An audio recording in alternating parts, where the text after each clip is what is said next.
let us all do we can to build a better future. All right, Daniel, you got a story for the people. What is going on, buddy? Okay. So I thought this was an interesting story that the U.S. military training document is saying that socialists must be eliminated and are the same as other ideologies. And I think someone mentioned it earlier on in the chat that someone should inform the U.S. military that it is the largest socialist program ever made by man. But okay. So a Navy counterterrorism training document, also funny, Navy counterterrorism, must be one of it must be next to like a Coast Guard counterterrorism unit in terms of tell me on this for real, how big do you think a Navy counterterrorism force is compared to all the other branches? It seems like it'd be the smallest. If they're on boats.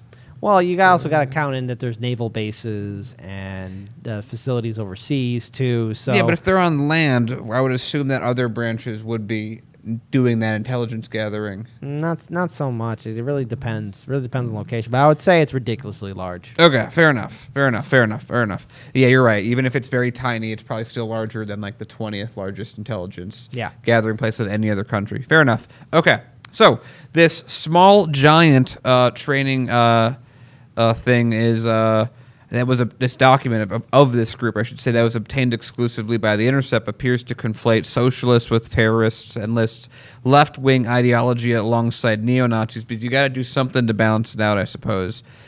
A section of the training document subtitled Study Questions includes the following: anarchists, socialists, and neo-Nazis represent which terrorist ideological category? And the correct answer is political terrorists. A military source briefed on the training told me the document titled Introduction to Terrorism / Terrorist Operations. And by the way, can anyone get me the numbers of how many socialists have been terrorists? Oh, right, it's none. Okay. Anyway, is part of a longer training manual recently disseminated by the Navy Educational Training and Command's Navy Tactical Training Center in conjunction with the Center for Security Forces. The training is designed for Masters at Arms, the Navy's internal police military sources said. It's just ineffective training because whoever is directing the Navy anti-terrorism curriculum, I should say, would rather vilify the left than actually protect anything, said the military official who is not authorized to speak publicly, despite the fact that the most prominent threat is domestic right-wing terror. Because we need your special snowflakes in Congress. Oh, that is right. We have to have something on the left to balance it out, even if it doesn't exist, because they're snowflakes.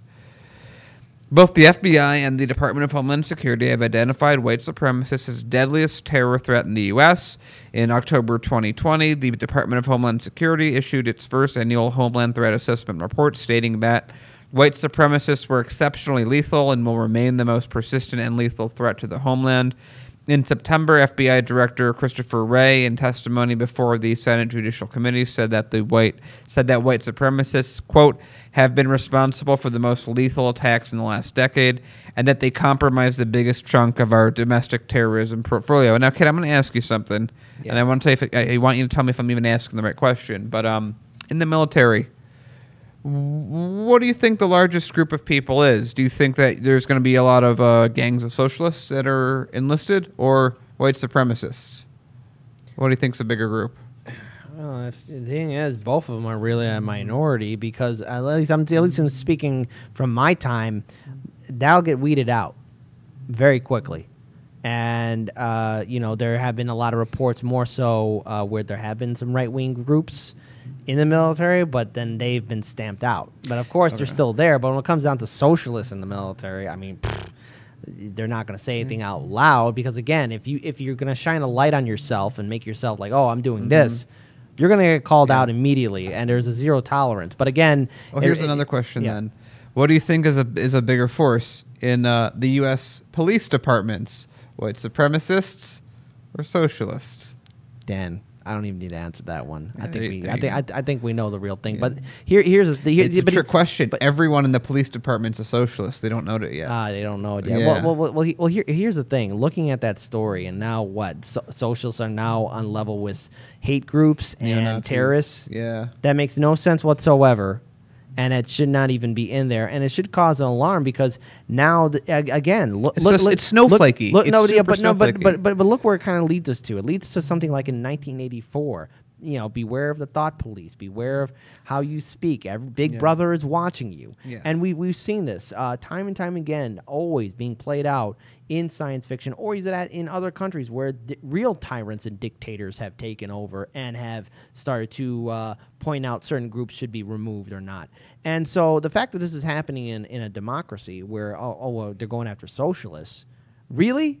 That's the big issue? Yeah. That's something people got to be afraid about? It reads to me as they have people that are perceived to be right-wing, and they're like, we have to fill in the box for people that we perceive as left-wing. That's all this reads. Because, again, by the numbers, socialists, groups of socialists and authoritarian groups sort of don't exist. And I know everyone, some people are going to go, oh, yes, but the Soviet Union wasn't really socialist. They called themselves socialists, and to everyone else, if anyone has an issue with that, I would like you to go to the Democratic Republic of Congo and tell me what you see going on there, and tell me how that Congress is doing over there.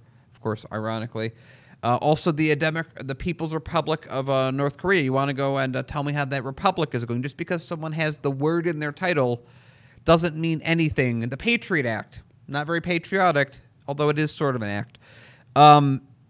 This just reads to me as, hey, we're snowflakes. We can't handle that socialists, which, we know socialists today, they're not going to go in the military. They're not going to be in the police. But they feel the need to add these groups to this list, even though there's no data for them, just so that they aren't perceived as being partisan, which is sort of funny and pathetic in its own right. Yep, agreed completely. And also, the fact that, again, that's in there, socialists, are they that afraid?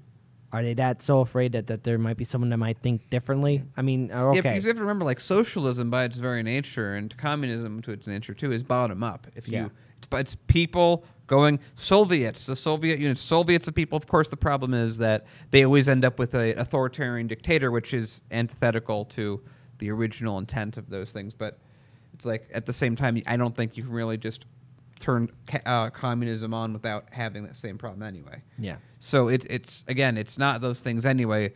Ironically, the places that are most socialist today are like Denmark, the Scandinavian countries. That's actually probably the best examples of living socialism right now. Because as soon as you get top-down authoritarianism, not socialism. Can't be. Again, we live in very interesting times, and I'm wondering what else is going to be the next thing that they're going to write up. What else are they going to put in there?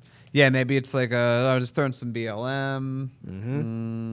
I don't know, something else maybe. Yeah, something like that. Oh, actually, you know what? Let's ask the audience. Oh, okay. What do you guys think the Navy counterterrorism group is going to be stupid enough to add to counterbalance white extremists in America? What group will they blame next? Yeah, and there's no such thing as a wrong answer, folks. I mean, technically, there really isn't. Yeah, so, have at it. Have at it. The world's your oyster on this one.